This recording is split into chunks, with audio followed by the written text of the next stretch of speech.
let's get this show going. Thank you very much for coming. I hope you enjoy it. First of all, there's just a little bit of a warning. You just need to read this warning. It's very important for the show. The most important thing in this is a storytelling show. Anyone looking for a show full of puns and silly, immature dick jokes might find this show long, hard, and may have problems taking it all in.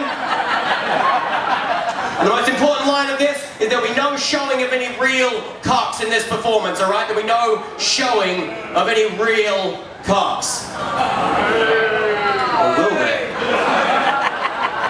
Or will they? No, there definitely would not be any real cocks in this performance, and I have to put this warning up for this show because I've been doing this show for 5 years now. Yeah, think about that. 5 years of doing this show, and the first time I did this show in Edinburgh, in Scotland, I'd flown straight in from Montreal, and I didn't talk to anyone in Scotland or anything. I had to fly in, go straight to my show, and do the show right then and there, and welcome, and had to do it right there and then, and I hadn't spoken to anyone in Scotland at all, and I just walked on stage, and immediately this old man, he was probably about 65 years old, I think, and he just stood up in the middle of this packed audience, not bragging, it was just a packed audience. He stood up and just went, cock, cocksucker, cock, cock, cocksucker, cock, cock, cocksucker, for like a minute of him just screaming the word cock at me. That was the first Scottish person I ever spoke to, and that's what he yelled at me. It's just been downhill since there, talking to Scottish people, but there was such a weird thing to happen. Like, I don't know, people don't know what to expect from this show, I guess, after that, and I don't know why he yelled the word cock at me. I don't know if he had some kind of cock Tourette's or something like that. This is a great show if you do have cock Tourette's, but I don't know why he did that, but if you do want to yell the word cock in this show, I mean, you can.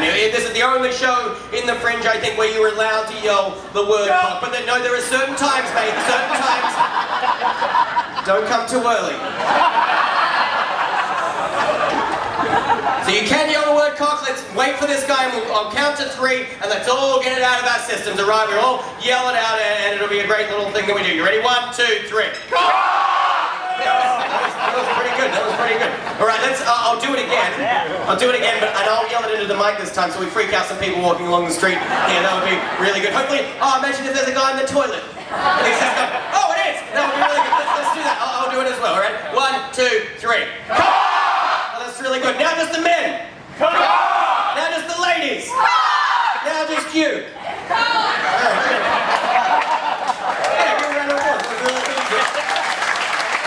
So much better. Last night a girl just went melted into her chair like a dying horse. And so I don't know why that guy yelled cock out. And like I said, there are points in the show where you can yell the word cock. If you like a cock that I show you or a story that I tell you, you can clap your hands and you go, oh, cock, like bravo. You can do it like that. That's when you can yell the word cock. But that isn't even the weirdest thing that's happened in the 5 years of doing this show. I was here 2 years ago doing this show in Perth, and in this same room, and it was about an audience about as big as this, and this young guy sitting about where you were, this young guy was probably about 16 years old, like blonde hair, and he was just sitting right at the front, and it's the weirdest thing anyone has said to me, and I'll tell you I'll have to explain it. I used to open with just a stupid joke. It's just a stupid joke that I do. It gets people's attention, and it makes people sort of be quiet and settle down, and I'll do the joke for you now just to show you what this young sort of 16-year-old kid said to me at the very start of the show. It goes like this. Are you guys ready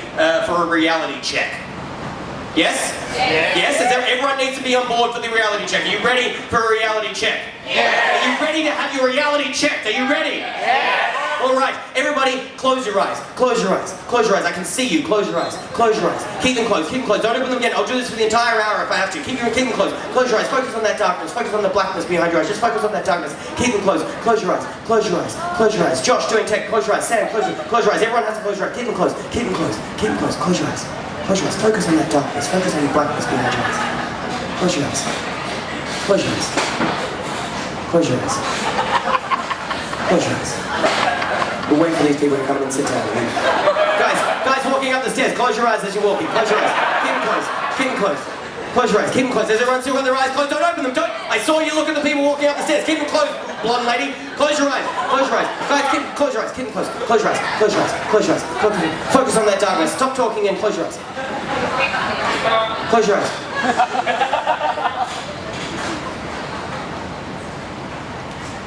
That's what it's like to be blind. Open your eyes! You can fucking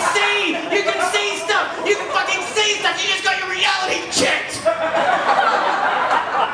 So that's the joke that I do that I like far more than anyone else does. But to get people's attention and things like that, and I did that, and this young guy, this young 16-year-old guy just sitting right in the front row of the audience, in that silence, in that dead little silence that I really like but no one else does. That little silence, he just murmured under his breath, but loud enough so the entire tent could hear, and he just murmured, "Please don't jizz on me."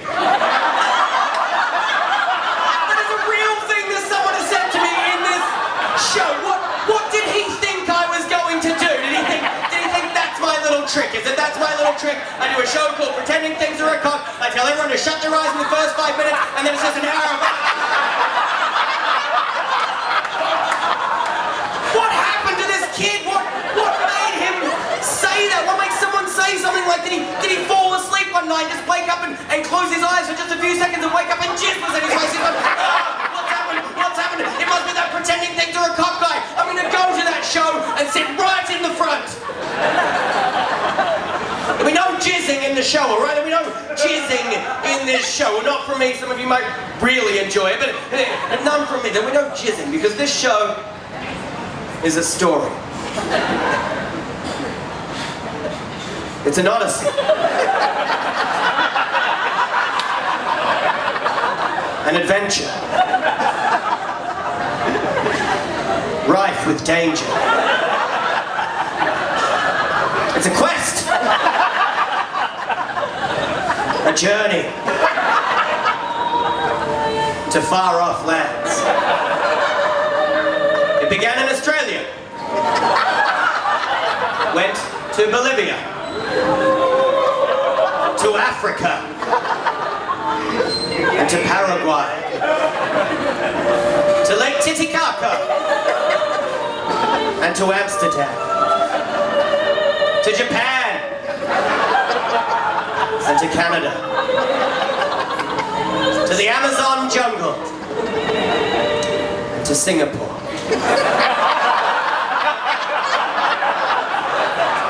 This will be the only jizzing that's in the show, and I'm going to pretend jizz in the show.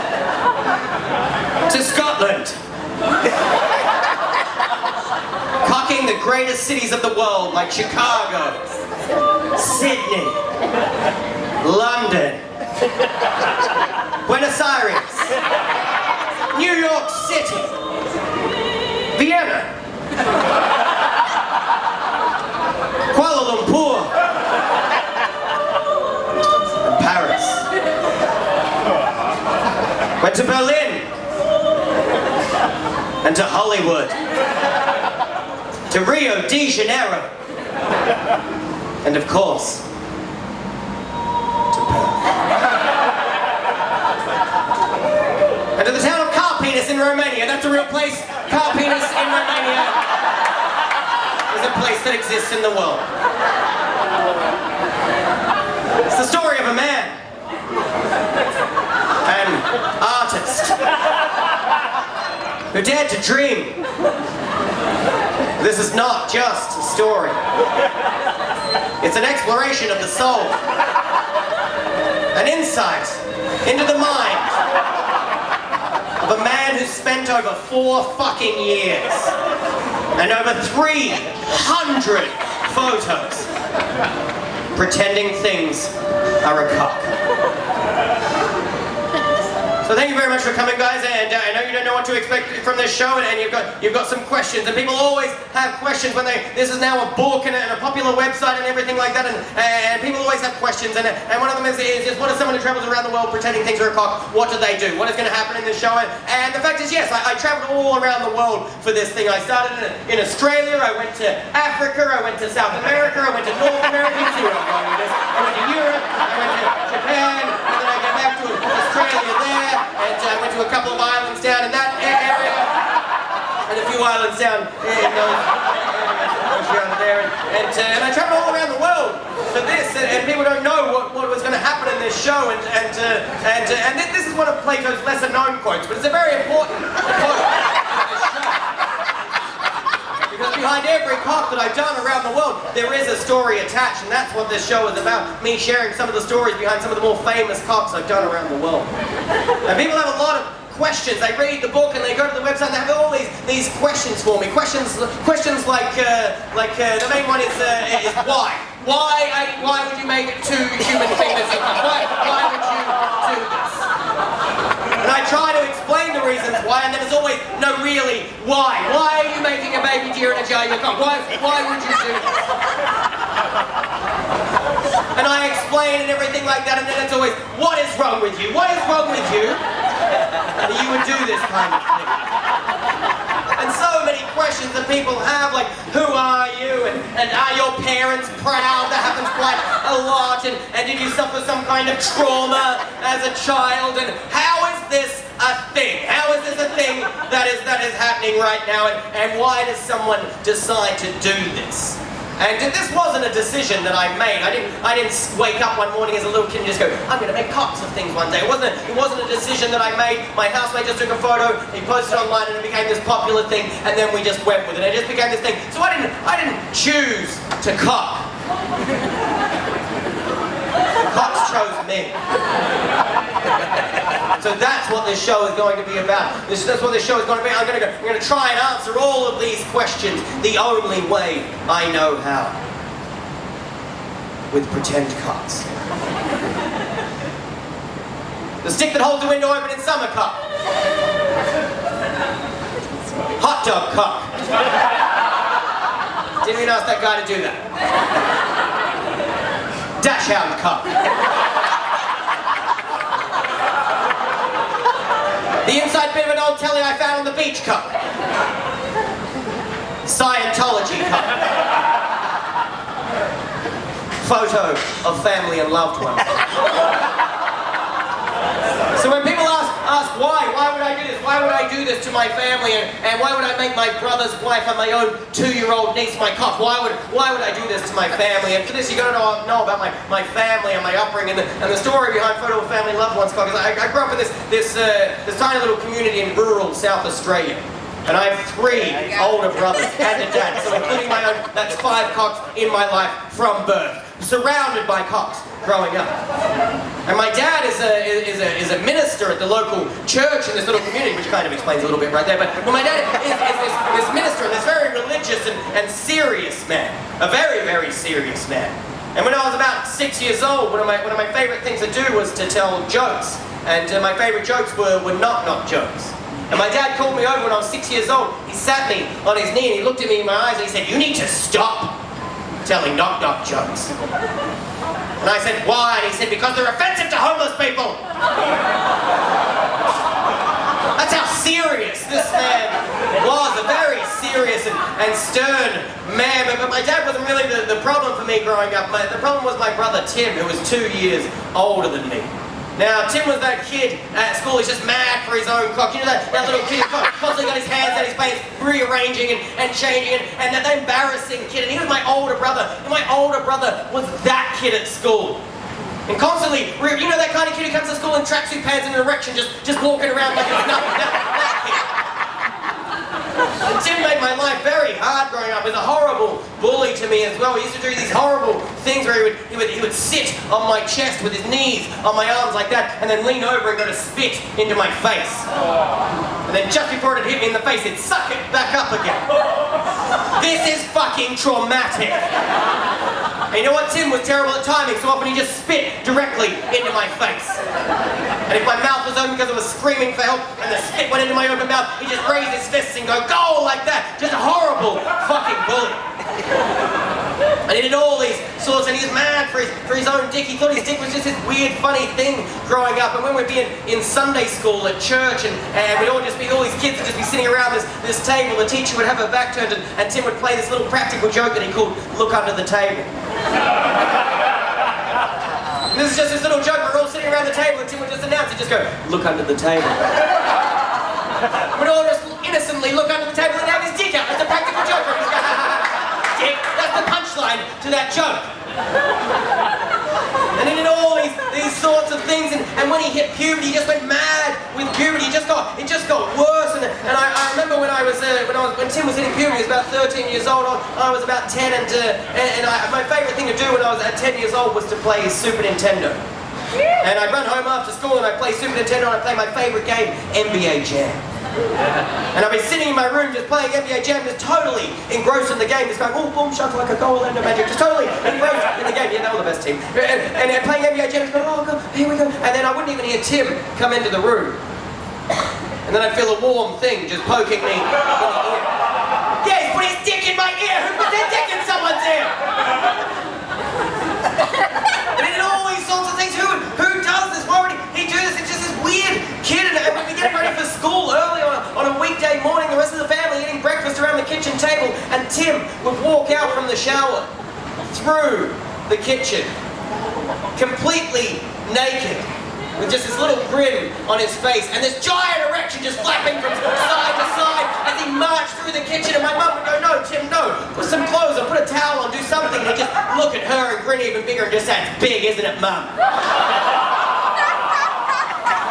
Who the fuck is this kid? And he would do all these he was a horrible bully to me, and he did all this stuff, and every now and then you get payback on your bully. Does anyone have an older sibling that picked on them growing up? Yeah. And do you ever get payback on yours? Never got payback. She or he? Is he sitting next to you? But what did he do to you? What sort of things did he do to you?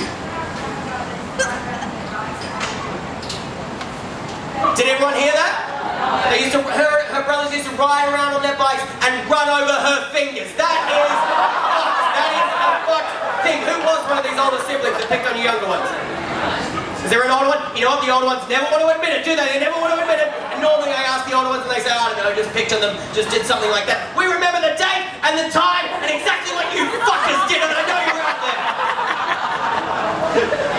And Tim did these horrible things, and every now and then I got payback, and I was doing a show about Tim last year called Fire in the Meth Oven, and this girl said, it's about becoming a meth head and going to jail. Yeah, it's a pretty light-hearted tale as well. And I did this show about him, and this girl said that her sister Lisa used to pick on her. And so I called her on stage. We had about 300 people in this tent, and I called her on stage, and we called up her sister Lisa, and I got the entire audience just yelled, "Fuck off, Lisa!" And then we hung up. Because every now and then you get that beautiful moment of payback, and you older siblings, you've got it fucking coming if you haven't had it. And every now and then, you sometimes got to wait years, but I remember when Tim and I were playing with deodorant and a lighter and making fireballs and, spraying deodorant into our hands and lighting our hands and going, fire hands, I'm a magician, that sort of thing. And I dared Tim to put deodorant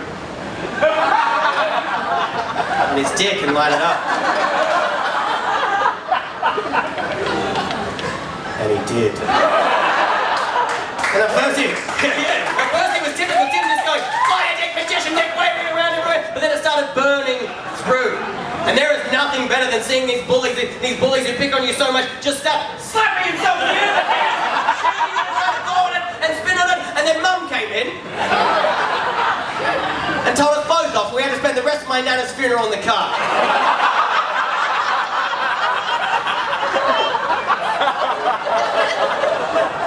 So it's for these reasons that I now feel justified in making his wife and his daughter my cock. I think that's fair enough.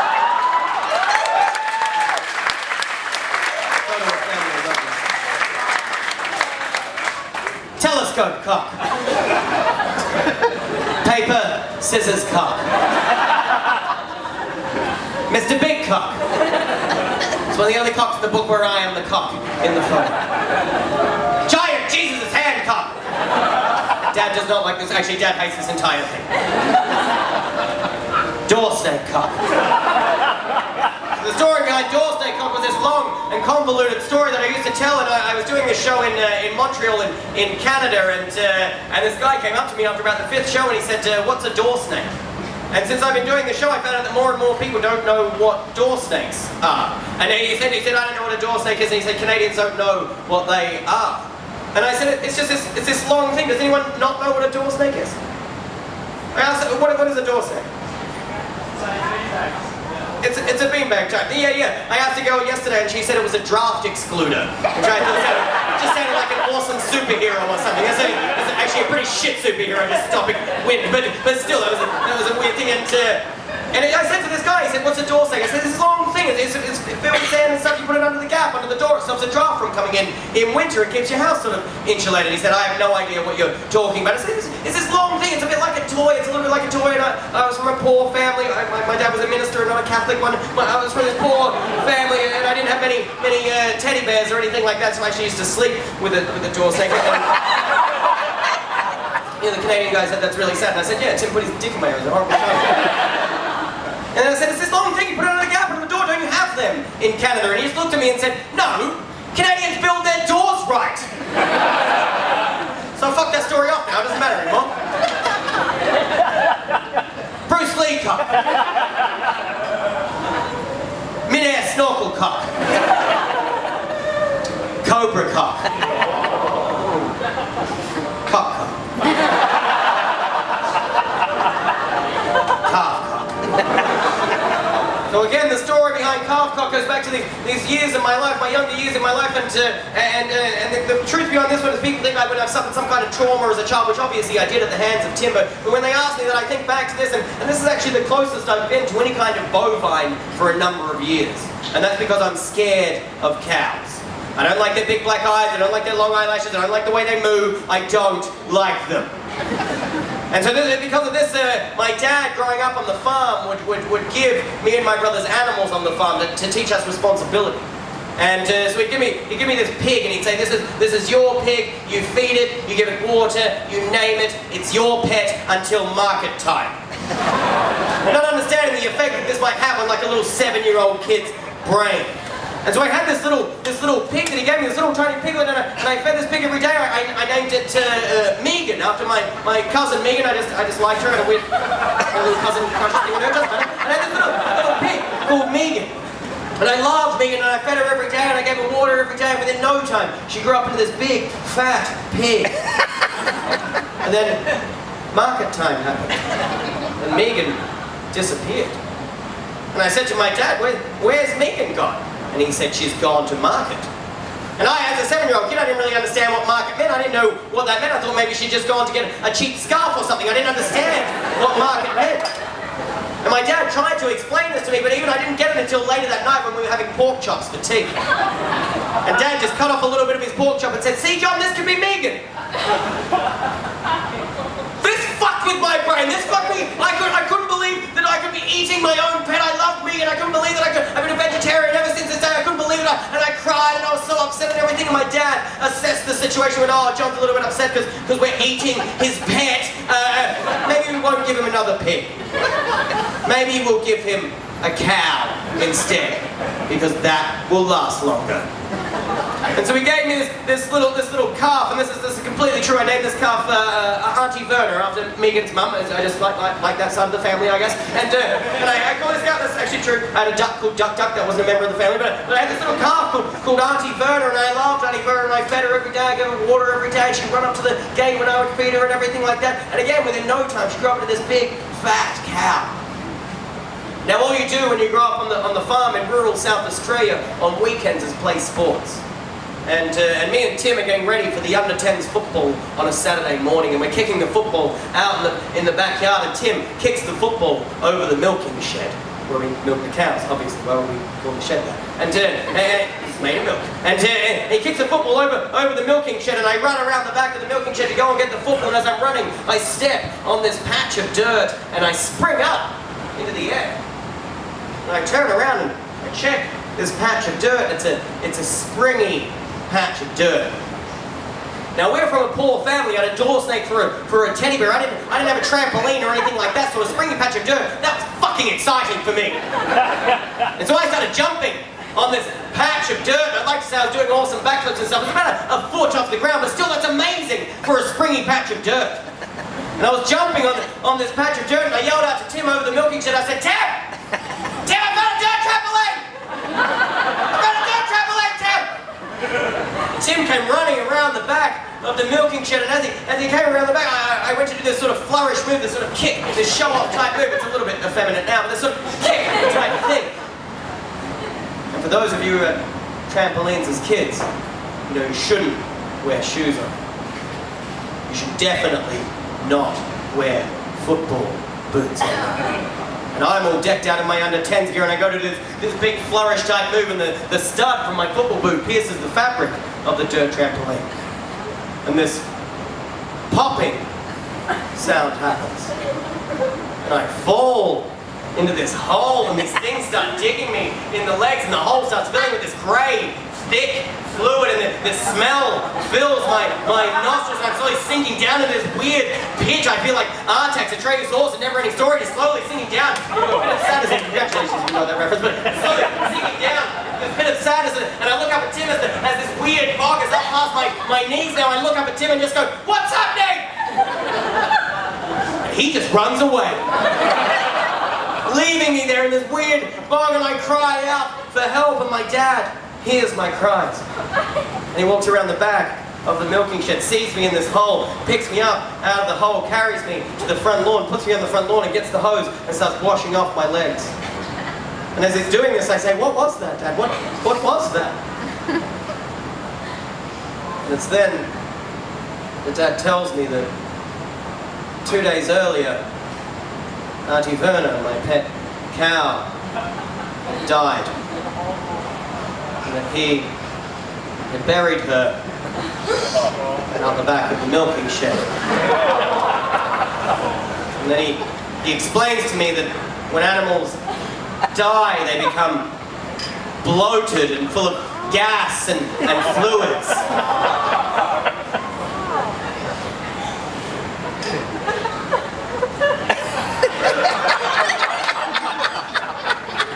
I realise I've been knee-deep in Auntie Verna. And I cry again. And my dad, again, this serious man, doesn't understand the effect that this is having on me. Just roughly finishes washing off my legs, puts me on the back of the ute, won't let me ride in the cab, and we go to the under-10s football. And you know, some people have said it was the smell. The fact that I had half a dead cow on my legs. That morning I was untouchable in the under-10s.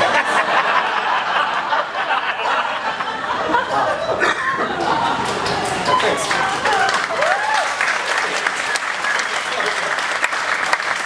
Samuel Jackson Cup. And a lot of people writing to me from the website of the book asking how I got Samuel L. Jackson to stand that way. Kind of shows you the demographic I'm dealing with. Inflatable cactus with elderly gentleman watching cock. Now some of the cocks I don't remember very well, so I don't know why I'm wearing tiger ears in this photo, or why there's an old man holding a lollipop standing behind me. Bronze fireman's hose cock. Statue of Liberty cock. So I've been traveling around the world for about 8 months doing this cock thing and everything, and we went to New York City and we went to the Statue of Liberty, and has anyone been to the Statue of Liberty before? Yeah, there's just tourists everywhere just lining up to get a photo of them with the statue, and I'm there with my girlfriend, we're waiting in this line, and I'm not as extroverted as I might seem. I do get quite embarrassed by this. Like I said, it wasn't really something I set out to do, and all these people are around, and I turn to my girlfriend and I say, I don't want to do it, I'm not going to do it, I'm embarrassed, everyone's watching, I don't want to do it. And she has taken a lot of these photos. And she turns to me and grabs me by the face. And she holds me and looks at me in my eyes and says, "This is what you want to do, John. This is what you've chosen to do. I don't care what you tell everybody else. This is what you've chosen to do. Now lie down in front of that fucking statue and you make it your cock." And we get our chance and everyone is watching, and I have to lie on this step, and she has to lie on the ground beneath me with the camera, and it takes fucking ages to get this photo right, to get the angle right and everything like that. It takes about 10 minutes and everyone is watching, and finally we get the photo and I stand up and there's this family of Japanese tourists just watching. And the dad from this family just storms over towards me and he comes right up into my face and he just says, "Is that a good position to get the statue in?" And I say, "Yes." And then the dad, his wife, and his 2 little kids taking in turns, lying on the step with the other one lying beneath the camera, and he's photoing the Statue of Liberty as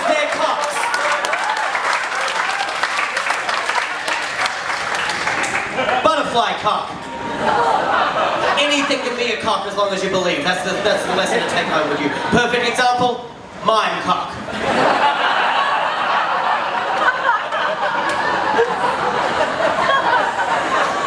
Rudolph the red-nosed cock.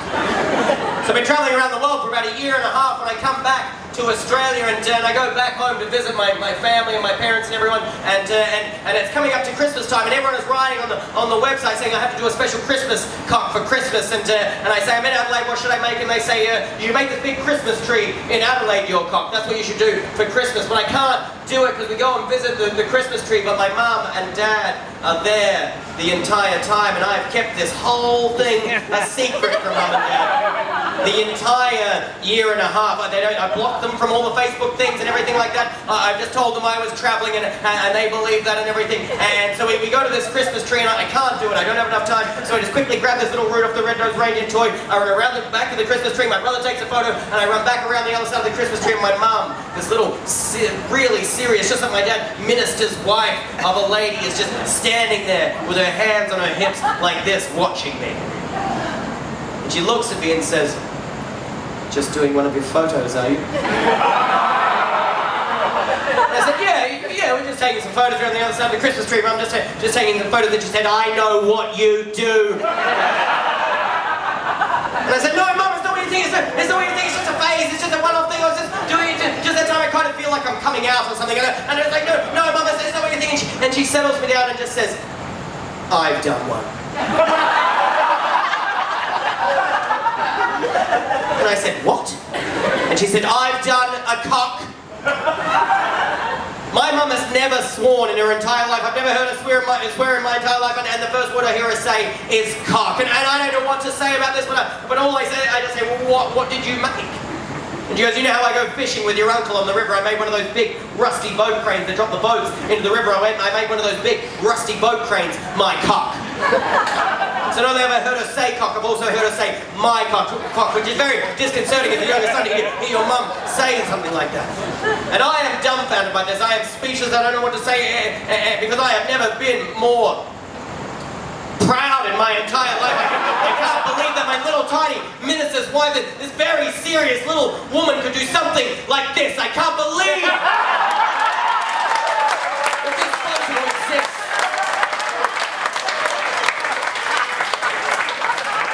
Not only is it truly amazing that my little mum would do something like this, she's doing it perfectly. She's got the face down and everything. So I hope with these little stories and everything, you've got a bit of insight as to why I would do this and what's wrong with me, and did I suffer some kind of trauma as a child? Maybe it's hereditary, I don't know. The other question that everyone always has for me when they read the book and everything is out of all the cocks I've done around the world, which one is my favourite? And it's not the one that you would think. It's not the one, it goes back to that famous quote by Plato, it's the one with the story attached. But what I'll do is I'll take you through some of my favourite cocks, and I'll tell you which one is my second favourite cock of all time. Is it Four Ladies in the Mirror cock? Is it New York City skyline with a slightly cock-shaped cloud sword cock? No, and it was integral for me to have my shirt off for this photo. Is it human cock? No, there's no Photoshop allowed in pretending things are a cock, so this is one of my photographers, Alexander J. E. Bradley. He agreed to be my cock on the salt flats of Bolivia on a -10-degree day. He got completely naked and lay in the distance behind me on the salt flats, and I don't know if you've ever had salt in your penis before, but he got a very bad infection after this. And even now he looks through the book and just goes, "Worth it." Is it golden cloud cock? No, but this is a majestic cock. Is it rainbow cock? No, but only because this cock makes things look weirdly fat. Is it people spelling the word cock with their bodies cock? My second favourite cock of all time is Machu Picchu cock. This is my Tinder profile picture. The reason that Machu Picchu cock is my second favourite cock of all time is because a Swedish man named Tobias took this photo. Now Tobias and I Tobias and I met in, Tobias is here. Tobias and I met in this hostel in Cusco in Peru, and when you're in Cusco in Peru, all you do is you do the Inca trail, this ancient trail that the Incans did many, many years ago, and you go to Machu Picchu, the oldest Incan ruins in the world, and I walk into this hostel and Tobias is sitting on the bed, and the first thing Tobias says to me is he makes a smart-ass comment about my thongs. And these are the thongs I'm talking about. We're not in America, but you know, some people don't know what I'm talking about. They think I'm wearing the undies, and I mean these sort of thongs. And he makes a smart-ass comment about my thongs, and that's because I'm wearing two different thongs on each foot at the time. I'm wearing two different thongs on each foot at the time is because about 8 months earlier I was in Africa. And my girlfriend and I were volunteering in this tiny little village in Africa, and we'd been volunteering for about 2 weeks, and we were packing up our tent and getting ready to leave, and I couldn't find my right brown size 39 Havaiana thong anywhere, and I lost my fucking brain. And that is because I love wearing thongs. I love wearing thongs. I wear thongs as much as possible. I've worn thongs at weddings, I've worn them at funerals, I've worn them at job interviews. I love wearing thongs, especially when I'm on holidays. And so when I can't find my right brown size 39 Havaiana, I lose my brain, and I look at my girlfriend and just say, do you know where my thong is? Do you know where my right brown Havaiana is? I've lost it. I don't know where it is. Are you wearing it? Is it in your bag? And we go through her bag and we can't find it anywhere, and I say, you know I gotta wear thongs. I'm on holiday. I've got to wear thongs. These size 39 ones we bought from this shop in Los Angeles. And apparently size 39 is a hard one to get, just singularly size 39. The guy had to get it from the back, and he said they're not making these anymore. They're just doing double sizes now. So this is one of the last pairs of these. And I was so attached to these thongs when I couldn't find my right brown one. I just went fucking mental, and I said, where's my thong? You know I gotta wear thongs. I gotta go see if I can buy some. And I ran off down this track, and this was a tiny little African village. There were no cars, there were no roads even, there's no running water, there's no electricity, there's no bar, there's no shops, there's no stores. The local bar is just this old woman's house where she makes beer out of spinach. This is a tiny little African village where they only speak Xhosa. And I run off down this track and see if I can buy some thongs somewhere in this village, and I can't speak Xhosa, so all I do is I just run into people's houses, I hold up my left thong and look down at my feet and look sad.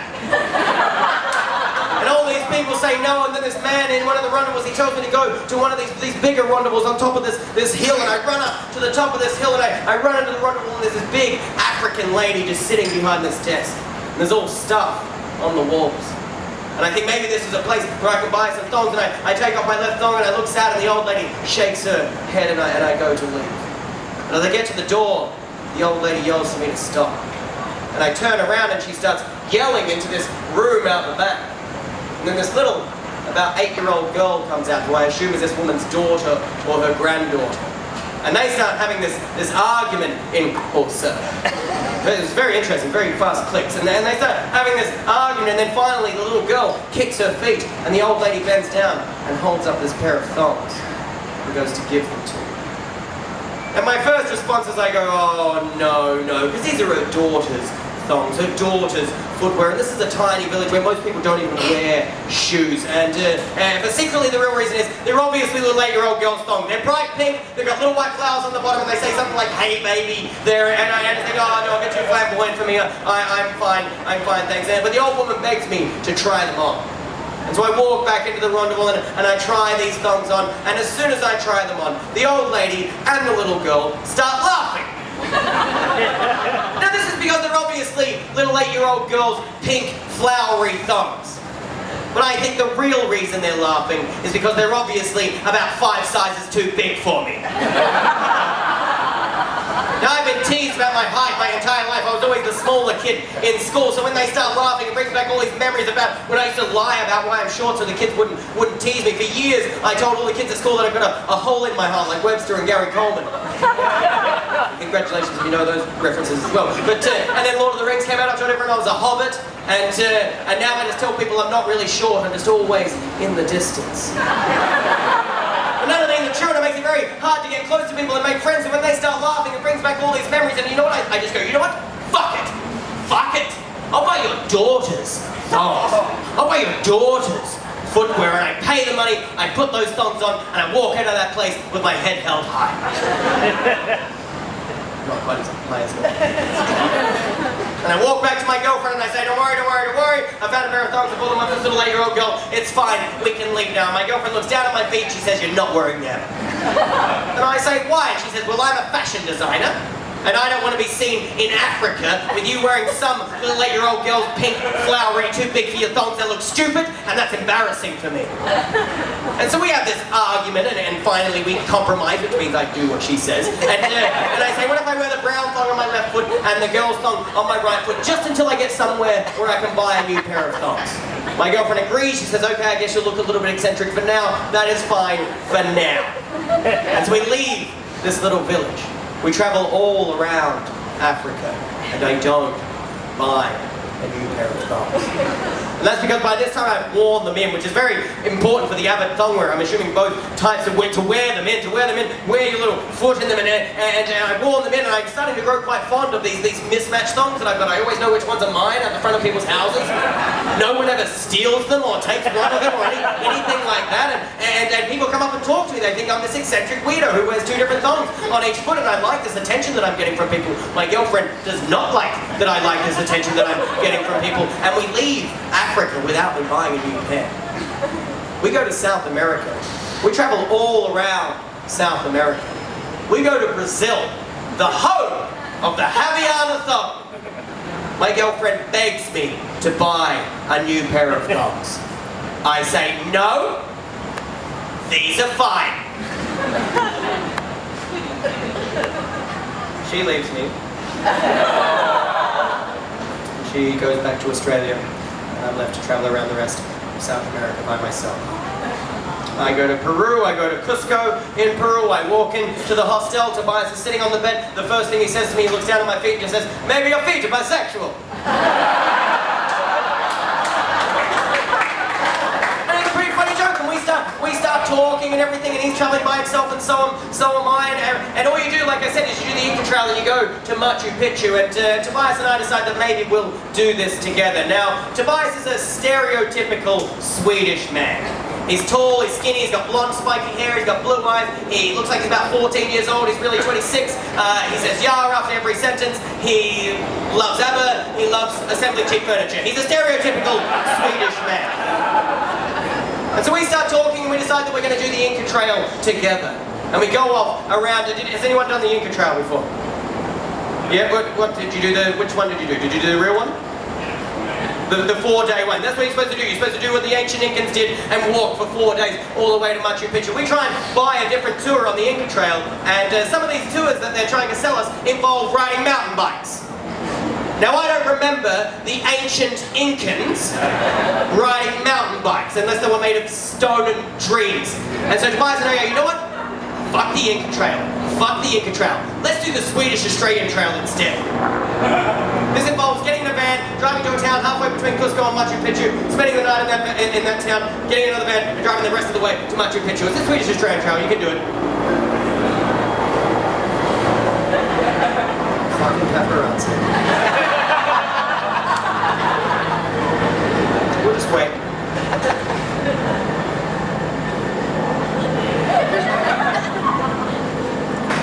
Where was I? Swedish-Australian Trail. Good.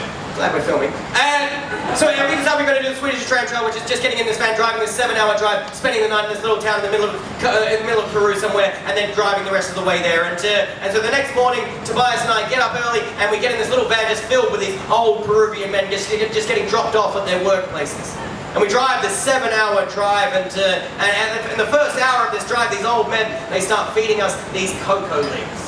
And did you have cocoa leaves when you were there? Did they make you a bit funny in the head? Yeah, no, that was the Peruvian cocaine. Either or, but they make you a bit funny. For those of you who don't know what cocoa leaves are, they're like low grade cocaine, and you chew them in the morning or something, and they just give you a bit of pep. It's like having a coffee or something like that, and they just give you a little bit of pep like that. You're not supposed to chew them for 7 fucking hours. So Tobias and I are chewing these cocoa leaves the entire 7-hour drive to this little town in the middle of nowhere. We get there at 10 o'clock at night, and by the time we get there, we are pinching off our fucking brains. And we get out of this van and we just say thank you to the driver, and I've just become obsessed with tourism. I'm just like, my name is John, I'm a tourist from Australia. What is that tourism that we can do in this little town? Is there anything, we're not ready for that yet. Is there anything touristy we can do in this little town? I know it's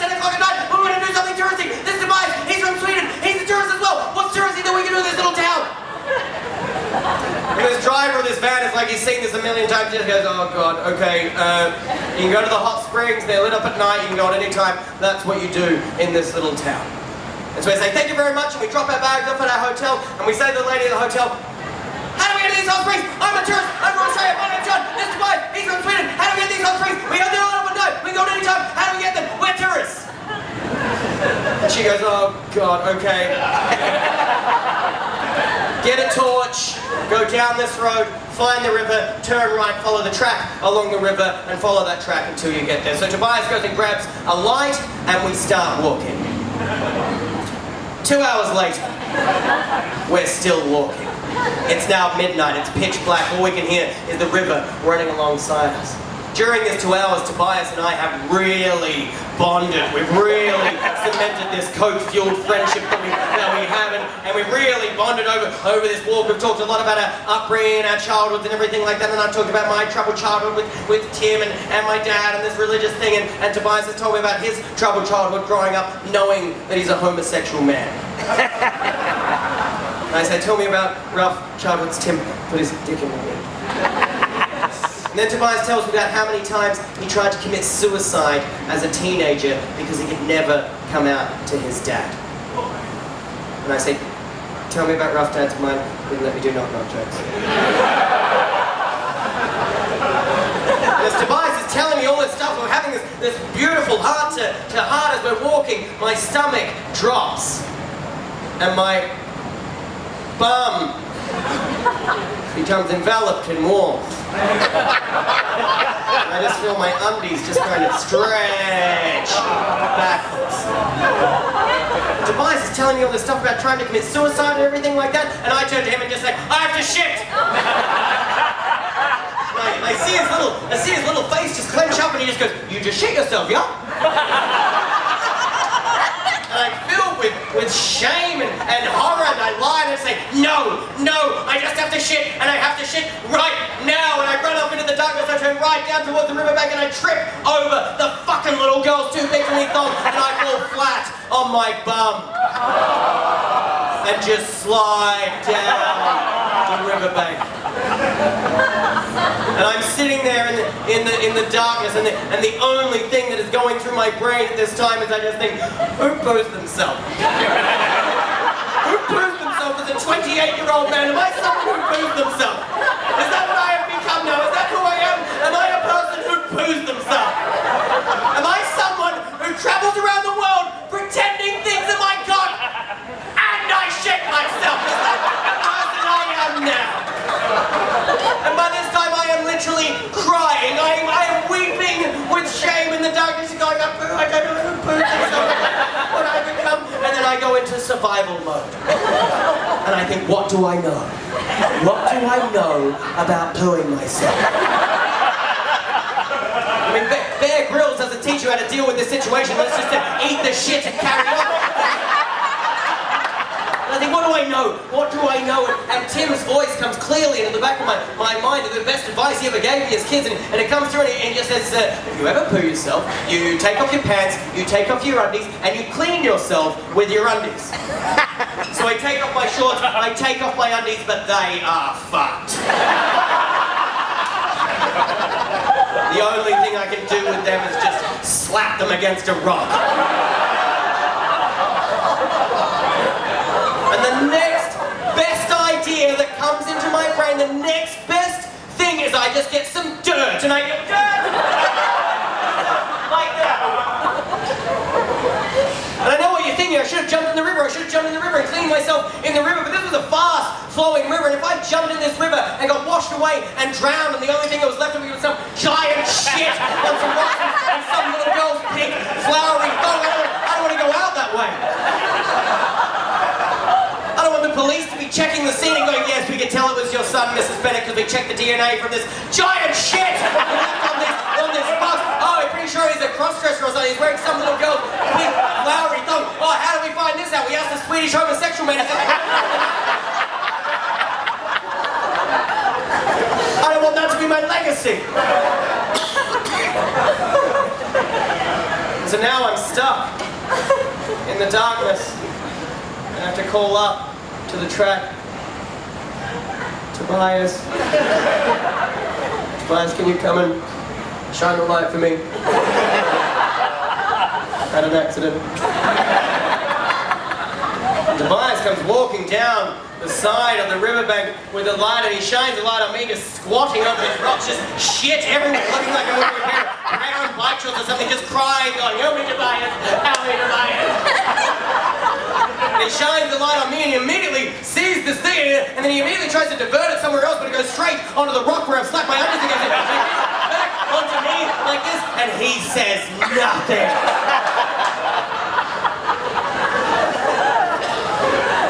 And in silence, he helps me find my shorts, and I put them on. He helps me find the little girl's thong, and I put that on. We decide to leave the undies on the rock. And we walk back up to the track, and finally Tobias breaks the silence, and he just shines the light on me and just says, "Shall we turn back, yo?"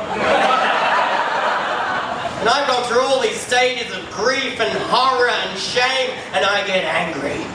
And I say, "No! No! We're gonna make it to this fucking offspring!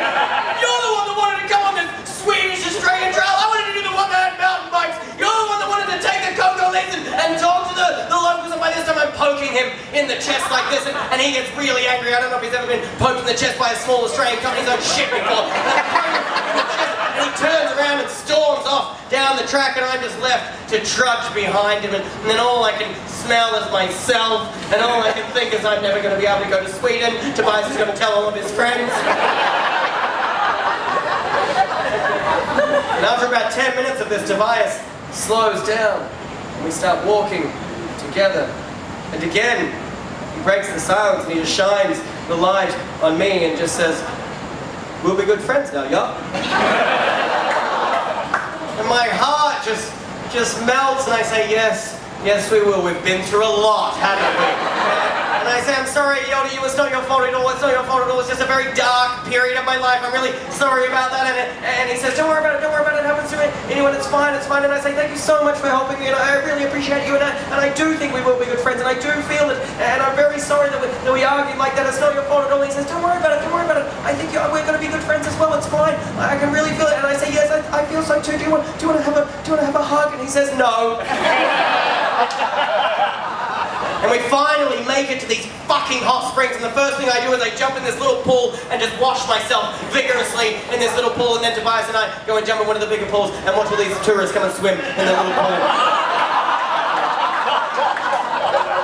Which I do feel quite bad about, but there was no way I was going to learn how to say in Spanish. No, mi caca in that one, mi caca in that one, and that was swimming breaststroke. It was horrible, but I'm not going to pretend we didn't laugh a lot. And we had this great time in these hot springs, and we walked the 2 hours back home, and we bonded some more, and the next day we got up and we went to Machu Picchu, and Tobias took this photo, and I just made this wonderful friend. This amazing friend. After Machu Picchu, we went back to Cusco in Peru, and we were in the hostel, and we were packing up our stuff and getting ready to part ways. And at the same time, both of us just turned to each other and say, "Why don't we just keep traveling together?" And so we do. We travel together for the next month. And we leave Peru and we go to Bolivia. And we go to the very north of Bolivia, to the Amazon jungle. And we're doing this 5-day trek through thick Amazon jungle. Just the two of us and a couple of other tourists, and just this guy with a machete just cutting his way through the Amazon. And on the 3rd day of this trek, up ahead on the path, I see this thing. And when I get closer to it, I realize what it is. And when I reach it, I kick off the little girl's pink, flowery, too big for me thong. Slide my foot into a solitary, right-footed, size 39 Havaiana thong in the middle of the Amazon fucking jungle. And I keep walking. This is in a different country, in a different continent, 10 months after losing the first one. My thongs are together again. That is a true story. Take that, girlfriend.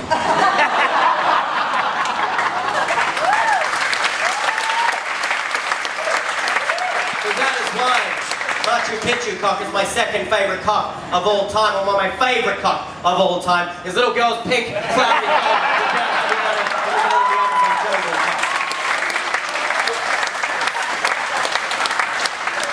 So, I hope you've learned something. Take something away from this show, but in the 5 years that I've been doing this show, I've actually learned something. And what I've learned is that I'm not alone. I'm sure a lot of you have come to this show because your girlfriend or someone has just gone, you do that. And I'm sure a lot of you are just like, I do that, or something like that. I'm sure a bunch of you have ruined many a family photo. And I've learned this since doing this show, and since I've been doing it in the book and the website and everything, people stop me and want to pretend things are a cock with me. This happens all the time. And people want me to pretend they're my cock. This sort of thing happens every single day now. People cock me while I'm sleeping. This sort of thing happens, and it's brought people together. People on their own travels around the world have started pretending things are their cocks and sending me pictures of their pretend cocks. People all around the world are making things their cocks. People just in their own houses are doing it. Firemen are doing it. Army men are doing it. You know what? Army men have been doing it for fucking years. An original idea. Little monkeys are doing it. Divers are doing it. Old ladies just like my mum are doing it. Liza Minnelli's done one. Miley Cyrus has done one. I met Joffrey from Game of Thrones and he did one with me. Robin Williams did one. Kylie Minogue did one.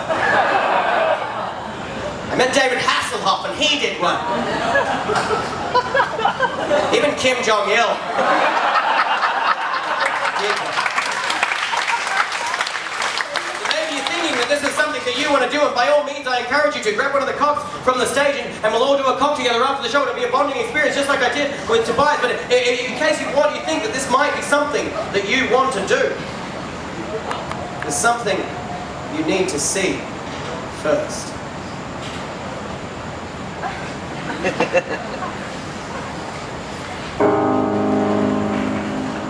I didn't realize I had a problem until it was too late. My husband doesn't realize that it affects all of us. I couldn't see what the big deal was. I thought it's my body. I can do what I like with it. When it started, it wasn't something I took seriously.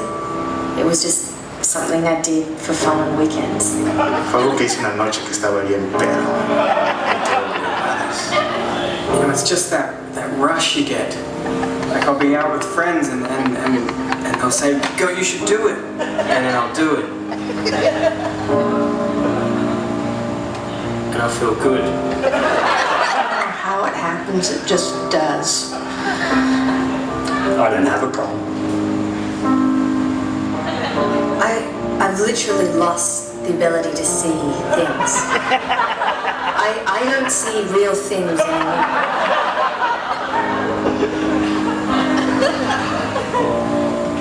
I pretend things are a cock. A todo le veo forma de verga. I pretend things are a cock.